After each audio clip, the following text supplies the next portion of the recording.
Namaste, Jai Shri Ram, Jai Shri Krishna, Bharat Mata Ki Jai. So, brothers and sisters, today I want to speak to you about a topic that, well, it's a bit annoying actually to hear some people say this. So, I'm going to name this video, Who is a Hindu? Okay? Because apparently some people who are Hindus tend to be the greatest enemies of Hinduism and Sanatan Dharma. So, who is a Hindu? We can approach this from one of two ways. Let's go with the geographical one first, because while it's somewhat still in use, it's not really in use anymore. But basically, Hindus referred to people who lived in Hindustan, which is modern-day Bharat, Bangladesh, Nepal, parts of Afghanistan, Iran, Burma. So geographically, it was someone residing in that area. It's no longer in use. It has now morphed to become called what we call Sanatan Dharma, or the Hindu religion. So the correct term should be, who is a follower of Sanatan Dharma or Sanatan Dharma. And you notice I use the term Sanatan Dharma. Who is a follower of Sanatan Dharma? Okay, or who practices Hinduism, who is a practicing Hindu. So who is a Hindu? Who is a Hindu? There are lots of people out there that says you cannot be a Hindu unless you're born a Hindu. Many of you heard that. Many of you may agree with that. And I will tell you that you're very wrong.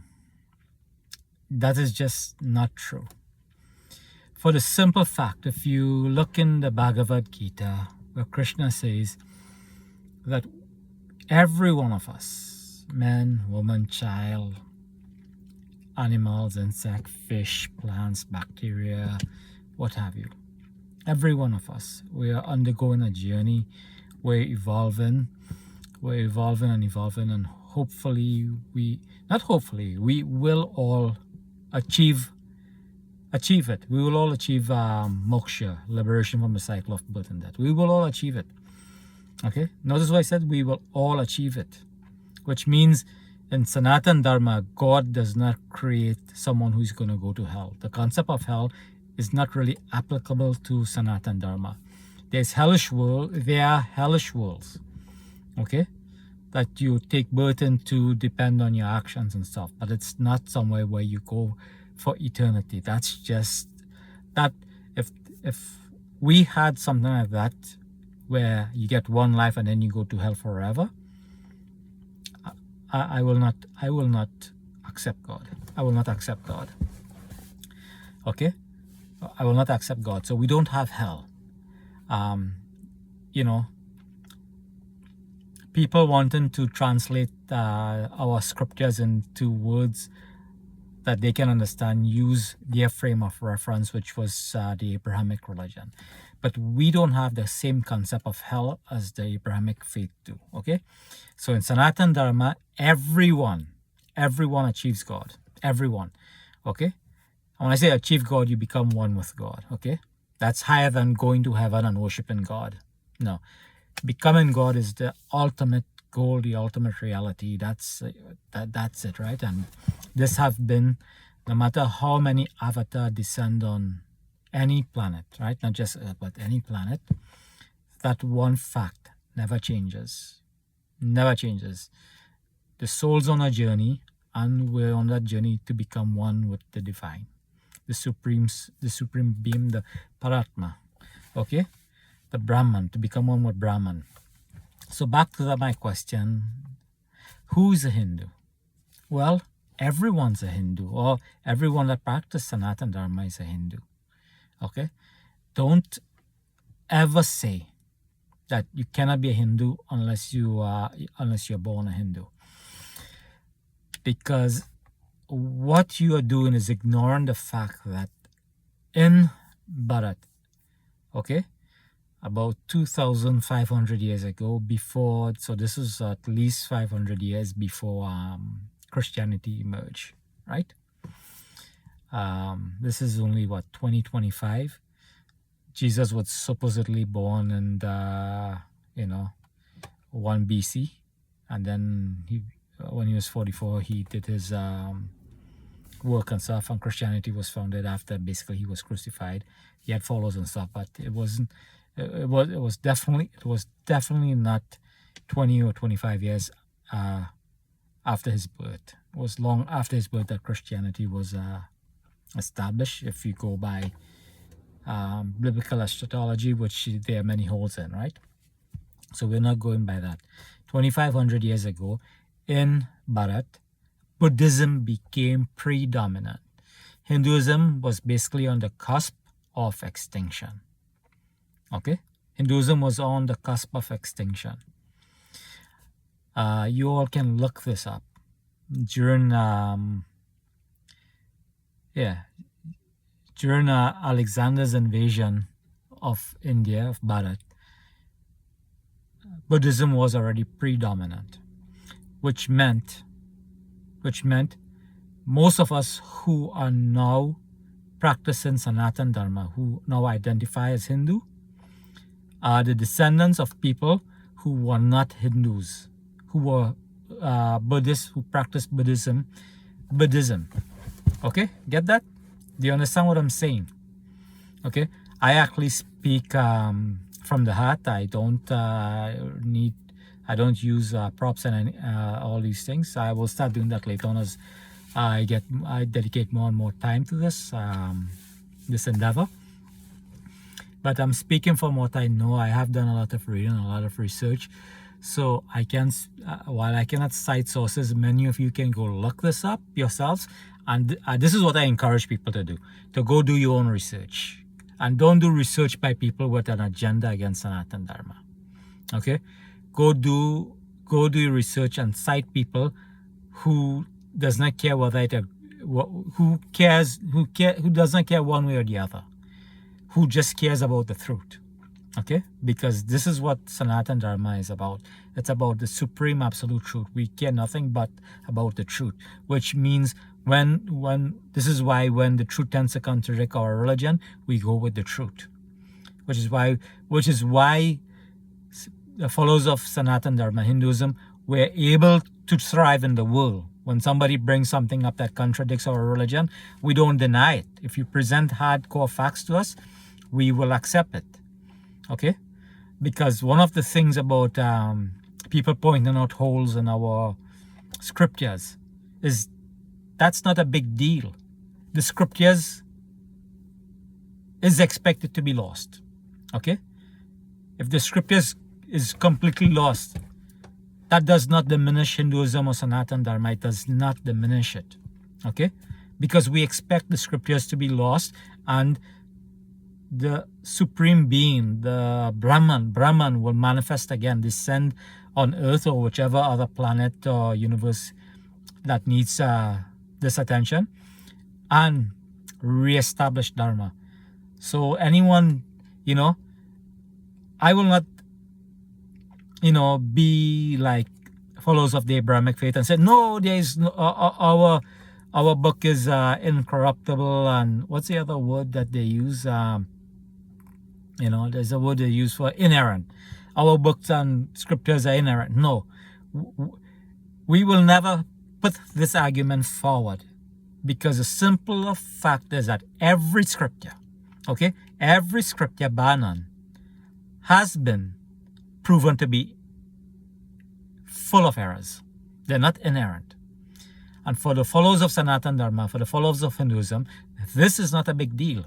We expect this to happen. Okay? So, going back again, most of us, if not the vast majority of us, we are descended from people who were Buddhists, who returned back to Sanatana Dharma. Okay? And basically, because all souls are on a journey to merge and become one with Brahman, this means every being bar none. So when I say every being, I'm not talking just about humans or sentient beings, because in Sanatana Dharma we believe in multiple universes. Okay? We believe in multiple universes. So, they're infinite, actually, not millions, not billions, not trillions, but infinite numbers of reality and number of universes. Okay, this is something so beautiful in Dharma that I don't hear a lot of people talking about this. And we were the one to have this concept long before it was popularized by sci-fi and scientists. But anyway, so these people will not call it, or these beings will not call it Hinduism, but they will be practicing it. They may call it a different word, okay? But basically means the eternal duty or eternal way, whatever, but it's going to be the same as Sanatana Dharma. But the bottom line is, every soul is on a journey. And on that journey to merge and become one with Brahman, not to go to heaven. We believe in something greater than heaven, okay? We believe in something greater than heaven. What's greater than heaven? Well, if I say God is greater than heaven, who's going to argue with me? Who's going to argue with me? No one can argue with me. God is greater than heaven, right?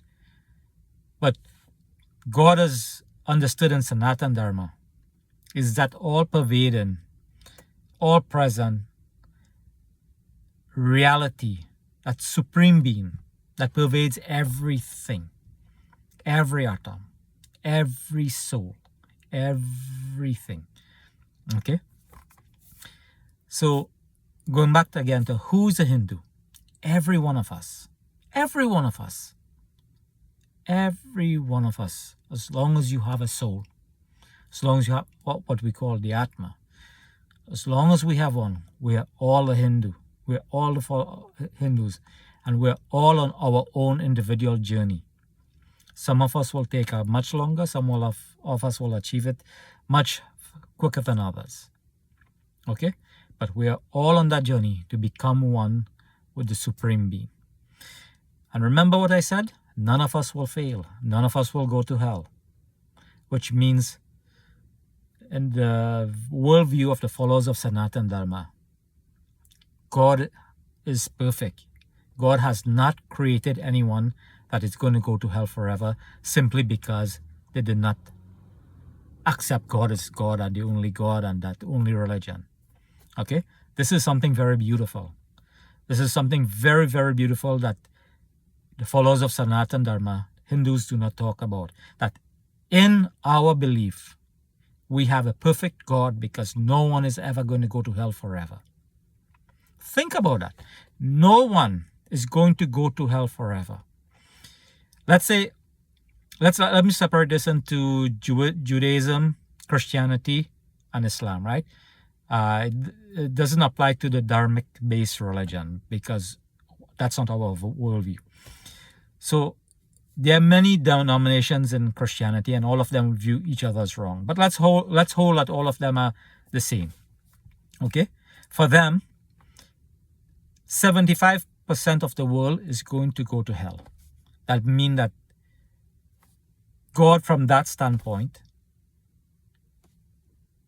has created 3 and 4 people who will go to hell. Does that sound like a perfect God?